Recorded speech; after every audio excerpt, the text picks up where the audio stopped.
La vida nos sorprende en los momentos más inesperados, y a veces las personas más improbables pueden cambiar nuestro destino para siempre.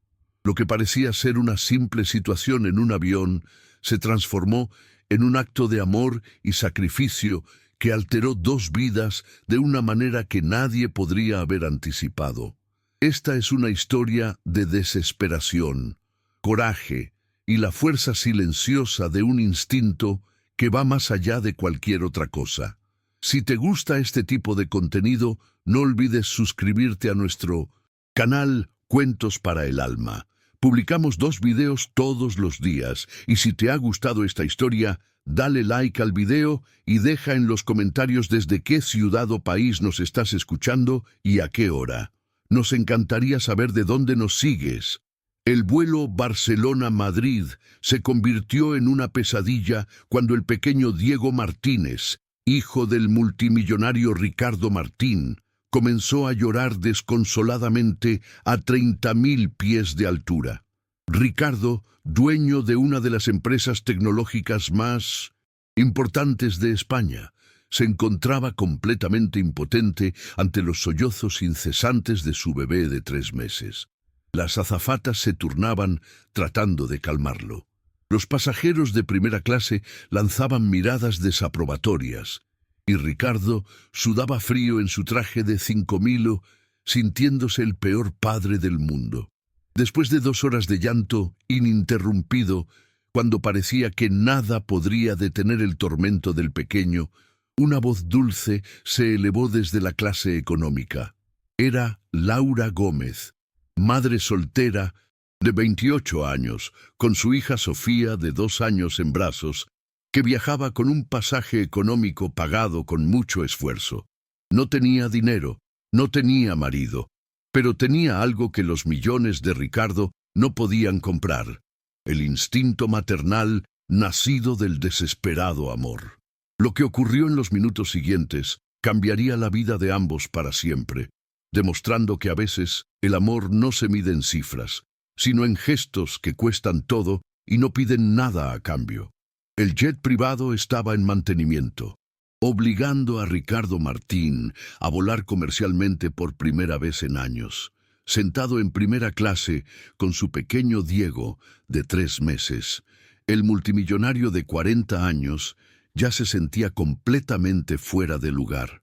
Su esposa, Patricia, había muerto durante el parto por complicaciones imprevistas, dejándolo solo con un recién nacido que parecía llorar cada vez que él lo tomaba en brazos. Diego había comenzado a llorar antes de la salida de Barcelona y ahora, media hora después del inicio del vuelo, su grito desesperado llenaba toda la cabina. Ricardo había intentado todo lo que las niñeras le habían enseñado: la mamadera, el cambio de pañal, el chupete, canciones de cuna susurradas con voz temblorosa. Nada funcionaba. Las miradas de los otros pasajeros de primera clase lo atravesaban como cuchillos. Los hombres de negocios, como él, mostraban una irritación apenas disimulada y una piedad condescendiente. Las azafatas se alternaban tratando de ayudar, pero Diego rechazaba todos los intentos de consuelo, como si percibiera la inseguridad de su padre y la rechazara junto con él. Ricardo se levantó e inició una caminata por el estrecho pasillo, balanceando torpemente al bebé. Su rostro, siempre controlado en reuniones multimillonarias, ahora transpiraba pura ansiedad. No solo eran los llantos de Diego lo que lo devastaba, sino la aterradora conciencia de no poder darle a su propio hijo lo que necesitaba. En la clase económica, Laura Gómez observaba la escena con el corazón roto. Había reconocido a Ricardo por los periódicos económicos, el joven que había perdido a su esposa durante el parto, pero solo veía a un padre desesperado enfrentando un dolor que superaba sus competencias. Laura viajaba con su hija Sofía, que dormía milagrosamente a pesar del escándalo. Habían pagado esos boletos con las últimas economías para llegar a Madrid. donde esperaba encontrar trabajo como enfermera pediátrica después de que su esposo la dejara por la secretaria. El llanto de Diego no era solo ruido, era un grito de dolor primitivo que toda madre reconoce instintivamente. Laura veía que Ricardo intentaba todo de manera mecánica, siguiendo instrucciones en lugar de escuchar al bebé. Diego estaba comunicando algo que su padre no podía descifrar. Después de 2 horas de agonía, cuando hasta la tripulación parecía haber perdido la esperanza, Laura no pudo quedarse quieta por más tiempo. Se levantó y se acercó a la cortina que separaba las clases, siendo educadamente detenida por una azafata que le explicó las normas de acceso. Ricardo la vio a través de la separación y reconoció algo en su mirada que nunca había visto en las niñeras caras que había contratado. No lástima, no juicio, sino comprensión genuina. Laura cruzó la mirada con Ricardo y dijo simplemente, ¿puedo intentarlo? No pedía dinero ni favores, solo ofrecía lo único que realmente poseía. La experiencia de una madre que había pasado noches en vela, descifrando los llantos de su hija, que había aprendido a distinguir cada matiz de necesidad detrás de las lágrimas de un niño. Ricardo la observó durante un largo momento. El orgullo de un hombre acostumbrado a controlar todo chocaba con el amor paternal que lo impulsaba a intentar cualquier cosa. El desespero venció y finalmente hizo señales a las azafatas para que dejaran pasar a Laura. Ella se acercó con movimientos tranquilos y seguros, sin intimidarse por el volumen del llanto ni por la elegante atmósfera de primera clase. Cuando Ricardo les entregó a Diego, sus manos se tocaron brevemente. Él temblaba de ansiedad. Ella irradiaba una seguridad tranquila, nacida de la experiencia. En cuanto Diego estuvo en brazos de Laura, algo en el ambiente cambió. Ella no empezó con intentos frenéticos de calmarlo, sino que simplemente lo sostuvo contra su pecho, dejándolo llorar mientras le transmitía una presencia diferente, más estable. Comenzó a mecerlo con un ritmo natural que venía del centro de su cuerpo, fluido como las olas del mar. Al mismo tiempo, cantó en voz baja una canción de cuna española que su madre le cantaba cuando era niña. No las melodías extranjeras que las niñeras le habían sugerido, sino algo que parecía emerger directamente del alma. Diego no dejó de llorar de inmediato, pero el tono cambió. Los sollozos desesperados se transformaron gradualmente en un gemido más suave, como si finalmente estuviera encontrando a alguien que hablaba su lenguaje emocional. Ricardo observaba cada movimiento, como si presenciara un milagro. No era solo técnica, sino algo más profundo. Laura estaba transmitiéndole a Diego una seguridad que él no había podido ofrecer, a pesar de todo el amor que sentía. Los pasajeros, que hasta ese momento habían mostrado irritación, comenzaron a mirar con creciente curiosidad hasta que la tripulación se acercó. Fueron testigos de una transformación que iba más allá de la simple capacidad de calmar a un bebé. Lentamente, muy lentamente, Diego dejó de llorar completamente. Sus ojos azules se fijaron en Laura con curiosidad. Las pequeñas manos que habían estado contraídas durante horas se relajaron. Un silencio bendito finalmente envolvió la cabina, pero Laura no se detuvo. Continuó meciéndolo y cantando como si supiera instintivamente que Diego necesitaba sentirse completamente seguro antes de poder dormir. Ricardo comprendió que su esposa Patricia había tenido este mismo don, que no pedía nada a cambio. Diego se durmió profundamente, su rostro relajado por primera vez en semanas. Ricardo miró a Laura con una gratitud que iba más allá de las palabras, dándose cuenta de que esta mujer había logrado en 20 minutos lo que él no había podido hacer en meses. El resto del vuelo transcurrió en paz. Ricardo observó a Laura sosteniendo a su hijo como si fuera lo más natural del mundo. Y por primera vez, Desde que Patricia había muerto, se sintió menos solo en el desafío de ser padre. Cuando el avión comenzó su descenso hacia Madrid, Ricardo sabía que no podía simplemente agradecer a esa mujer y dejarla desaparecer de sus vidas. Diego la necesitaba, y quizás él también. El aterrizaje fue el más tranquilo que Ricardo había experimentado con Diego. El bebé despertó solo cuando el avión tocó el suelo, y en lugar de llorar, miró alrededor con una curiosidad serena, como si viera el mundo con ojos nuevos. Laura devolvió delicadamente a Diego a Ricardo, y esta vez el bebé no protestó. Parecía haber reconocido una calma diferente en su padre, adquirida al observar cómo ella interactuaba con él. En la zona de llegadas de Barajas, Ricardo se encontraba en un territorio desconocido. Estaba acostumbrado a negociar acuerdos multimillonarios, pero no sabía cómo pedirle a una desconocida que revolucionara su vida. Había visto a Laura con su hija Sofía, una niña preciosa de 2 años que miraba a Diego con dulce curiosidad. Laura le explicó que era enfermera pediátrica y que estaba buscando trabajo en Madrid, hospedada temporalmente en una pensión con sus últimas economías. Ricardo podía leer entre líneas la situación precaria, pero también la dignidad con la que enfrentaba las dificultades. La propuesta que Ricardo formuló era tan loca como necesaria. Trabajar para él como niñera de Diego, con un salario generoso, apartamento proporcionado y todo lo que ella y Sofía pudieran necesitar. No era solo un trabajo, sino la oportunidad para ambas de darle a los hijos lo que por sí solas no podrían ofrecer. Laura miró alternativamente a Sofía, Diego y Ricardo. Veía a un hombre desesperadamente enamorado de su hijo, pero incapaz de comunicarse con él. Un bebé que necesitaba cuidados que iban más allá del lujo, y su hija, que merecía estabilidad y oportunidades.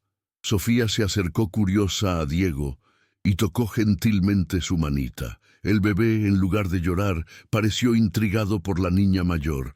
Era como si incluso él supiera que esa conexión podía transformarse en algo especial. Después de largos momentos de reflexión, Laura aceptó con una condición: 1 mes de prueba.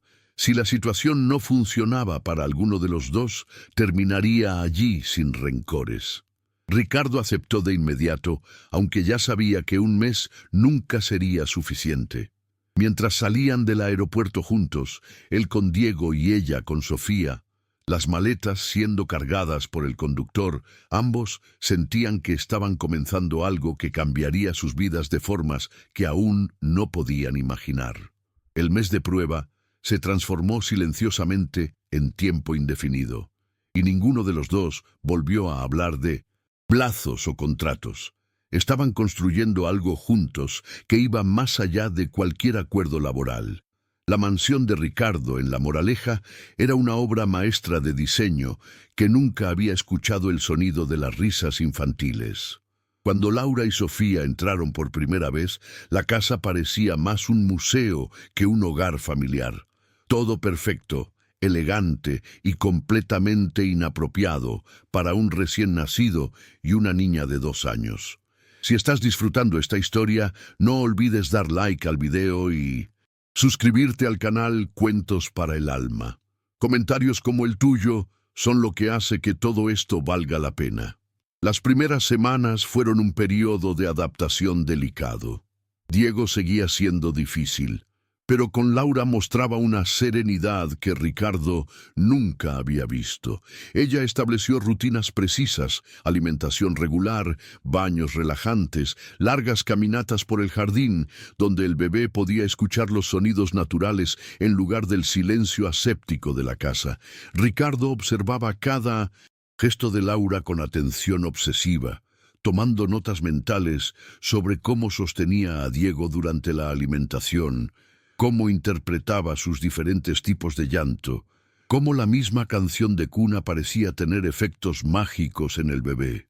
Una noche, encontrando a Laura arrullando a Diego mientras cantaba suavemente, Ricardo le pidió tímidamente si podía quedarse. Ella sonrió e indicó la silla a su lado, comenzando una conversación que abriría ambos corazones. Ricardo habló de Patricia, de la soledad, del miedo constante de no estar a la altura como padre. Laura compartió su infancia difícil, el matrimonio fracasado, la determinación de darle mejores oportunidades a Sofía. En los días siguientes, Ricardo comenzó a pasar más tiempo en casa. Reprogramaba reuniones, delegaba responsabilidades, convertía oficinas en home offices desde donde podía trabajar, siempre escuchando los sonidos de la familia que se formaba inconscientemente. Sofía se adaptó a la mansión como si siempre hubiera sido su hogar, transformando el jardín en su reino y conversando con Diego como si él pudiera comprenderla perfectamente. Con la seguridad típica de los niños, empezó a llamarlo mi hermanito. La transformación más evidente era en el propio Ricardo. El hombre que todo lo solucionaba en adquisiciones multimillonarias, ahora corría a casa a la hora del baño de Diego. Participaba en las cenas familiares, aprendió a distinguir entre los diferentes tipos de llanto. Una noche, Ricardo encontró a Laura y a Sofía en la cocina, preparando una paella como la abuela seviliana le enseñó.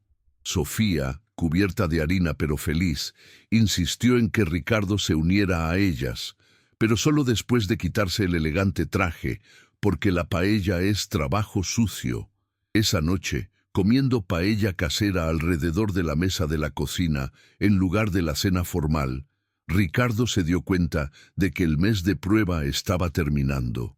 No podía imaginar la mansión sin las risas de Sofía, sin las canciones de cuna de Laura, sin Diego tranquilo y feliz. Pero había algo más profundo que no se atrevía a admitir. Se estaba enamorando de Laura, no por la idea romántica que tenía de ella, sino por la mujer real, fuerte, amable, que había transformado su casa en un hogar y su hijo en un bebé feliz. En la terraza esa noche, ambos con tazas de té y un silencio cómodo entre ellos, Ricardo le preguntó si quería quedarse más allá del mes de prueba. La respuesta de Laura fue simple.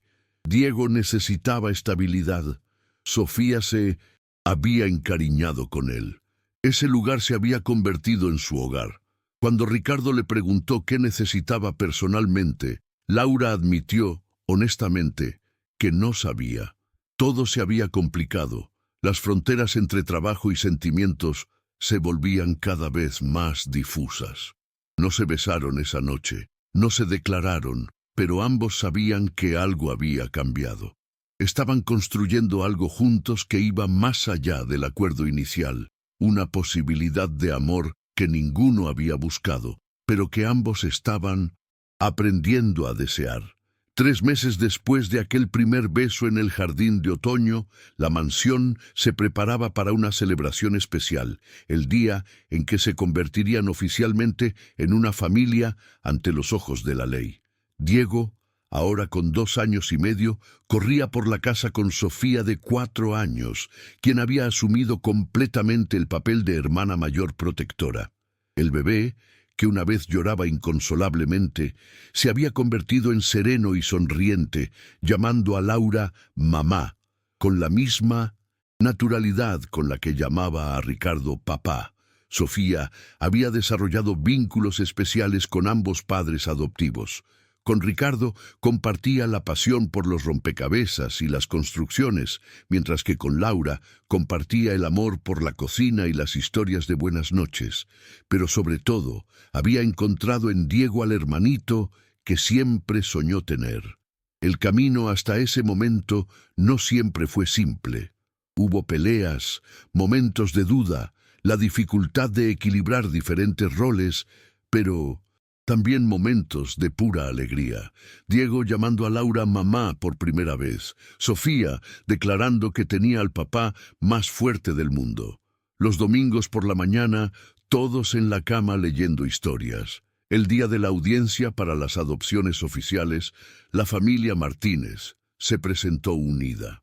La jueza, impresionada por la naturalidad de sus relaciones, comentó que rara vez veía familias tan unidas por el corazón antes que por la ley. Sofía, interrogada por separado, explicó con la seguridad de los 4 años que tener a Ricardo como papá legal significaba que él nunca se iría y que podía decirle a todos que tenía un papá que la amaba de verdad. Diego, demasiado pequeño para entender el procedimiento, se acercó espontáneamente a Laura durante la audiencia, comunicando con gestos lo que las palabras no podían expresar. La celebración en casa involucró a amigos convertidos en familia extendida, padres de la escuela de Sofía, colegas de Ricardo que habían sido testigos de su transformación, médicos que acompañaron a Diego en sus primeros meses difíciles. Pero el momento más hermoso llegó por la noche, cuando las niñas estaban en la cama y Ricardo y Laura se encontraron en el jardín donde todo comenzó. Reflexionaron sobre cómo habían cambiado. Él, de un hombre desesperado en un avión, a un padre devoto y marido enamorado. Ella, de madre soltera sin perspectivas, a la mujer con una familia sólida y un futuro brillante. Diego comenzó a llorar por el monitor, pero esta vez ninguno de los dos se alarmó. Subieron juntos. Laura lo calmó con su canción de cuna de siempre, mientras Ricardo arreglaba las cobijas. Sofía despertó y se metió en la cama, como lo hacía cuando sentía que la familia estaba reunida. Dormieron los 4 juntos en una pila de brazos y piernas entrelazadas, que no tenía nada de elegante, pero todo de perfecto. A la mañana siguiente, Ricardo despertó primero y miró a su esposa e hijos dormidos a su alrededor. Diego chupaba el dedito contra el pecho de Laura. Sofía tenía un brazo alrededor del cuello de su padre y apretaba la mano del hermanito. Era el cuadro de la familia más hermosa que jamás había visto, nacida de un llanto desesperado en un avión y crecida a través de gestos cotidianos de amor incondicional. Muchas veces, los milagros no llegan como eventos extraordinarios, pensó Ricardo. Llegan como mujeres valientes que dejan sus asientos para calmar al bebé de un desconocido. Crecen a través de escenas domésticas y canciones de cuna, susurradas. Se completan en familias que el destino construye cuidadosamente, un corazón a la vez. La familia Martínez era la prueba viva de que el amor no conoce fronteras de sangre, clase social ni circunstancias. Solo conoce la capacidad de abrir el corazón cuando llega la persona adecuada en el momento justo, incluso si ese momento es a 30.000 pies de altura, en medio del llanto desesperado de un bebé que necesitaba exactamente lo que una madre desconocida podía darle.